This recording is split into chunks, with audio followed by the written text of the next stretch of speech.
یہ ویڈیو 2008 کی ہے جس کے اندر لیبیا کے صدر معمر قذافی خطاب کرتے ہوئے پوری مسلم دنیا کو خصوصاً عربوں کو یہ وارن کر رہے ہیں کہ بہت جلد مجھے مار دیا جائے گا اور اس کے بعد ایک ایک کر کے باقی عرب ملکوں کی حکومتوں کو بھی بدل دیا جائے گا۔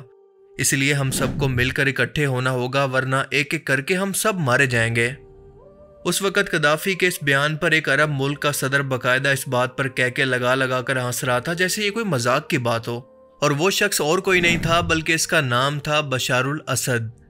جی ہاں، اب تک سیریا کا رہنے والا صدر جس کی حکومت کا تختہ حال ہی میں الٹا جا چکا ہے۔ بظاہر سکرین پر جو نظر آ رہا ہے کہ بشار الاسد کی جس حکومت کو مجاہدین نے الٹا ہے اور وہ یہاں پر اسلام کے نفاذ کی بات کر رہے ہیں، لیکن اصل میں ان لوگوں کو اسلحہ، ٹریننگ اور اس حملے کا راستہ امریکہ اور اسرائیل نے مل کر دیا ہے تاکہ مڈل ایسٹ کے اندر امریکہ کے دشمن رشیا اور ایران کا اثر و رسوخ ختم ہو سکے اور اسرائیل کے لیے گریٹر اسرائیل کا راستہ صاف ہو جائے، جو کہ آپ نے دیکھا کہ اس نے کچھ ہی ٹائم کے بعد گولان ہائٹس پر قبضہ کر کے اور سیریا کے ملٹری اڈوں اور ڈیفنس سسٹم کو تباہ کر کے ثابت بھی کر دیا کہ بہت جلد وہ سیریا کے بہت بڑے حصے پر قبضہ کرنے جا رہا ہے۔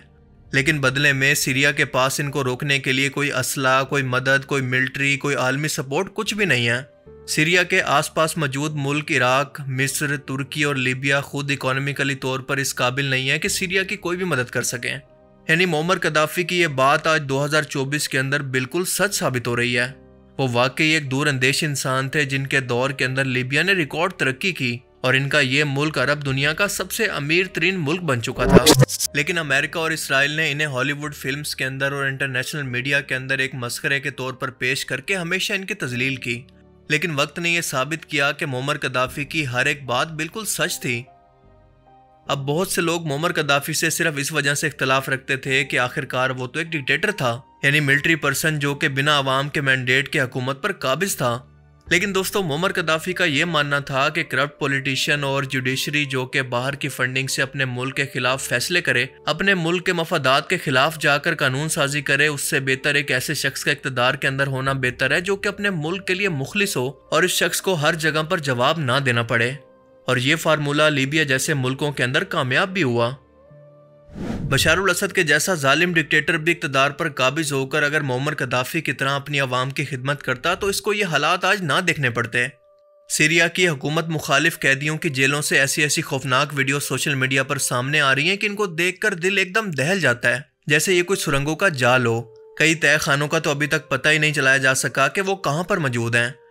اور بشار الاسد کا عالی شان محل جس کے اندر دنیا کی قیمتی ترین گاڑیوں کے کئی گیراج موجود ہیں،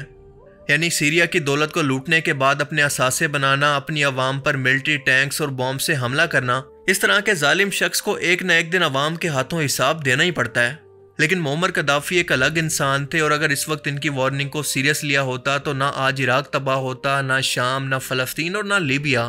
لیکن کہتے ہیں نا کہ تیری یاد آئی تیرے جانے کے بعد۔ اپنی طرف سے تو قذافی نے بہت کوشش کی کہ عرب ملکوں کو ایک دشمن کے خلاف اکٹھا کر سکیں، لیکن ان کی اپنی عوام اس دشمن کی چالوں کا شکار ہو کر باغی بن جاتی ہے اور خود اپنے ہاتھوں سے انہیں قتل کرنے کے بعد وہ لیبیا جو کہ ایک وقت کے اندر اپنی شان و شوکت، اپنی امیری اور سب سے بہترین لائف سٹائل کے لیے جانا جاتا تھا، قذافی کے جانے کے بعد اب ایک جہنم بن چکا ہے۔ جیسا کہ انہوں نے خود کہا تھا کہ اگر میں چلا گیا تو لیبیا کی شان و شوکت بھی اپنے ساتھ لے کر جاؤں گا۔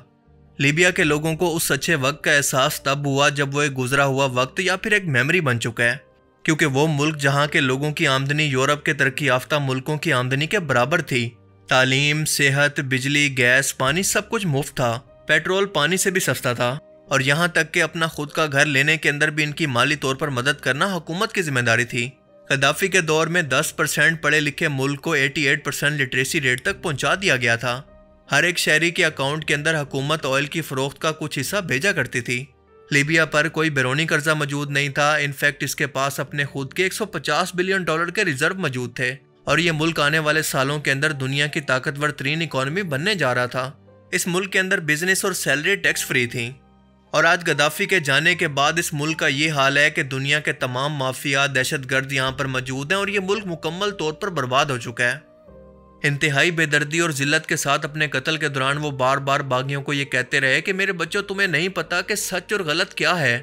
کسی فورن طاقت کے بہکاوے کے اندر آ کر اپنے ساتھ ظلم مت کرو، اللہ تعالیٰ اس ظلم کی اجازت نہیں دیتا۔ لیکن کسی نے ان کی ایک نہ سنی اور ان کو ذلیل و رسوا کر کے تڑپا کے مار دیا گیا۔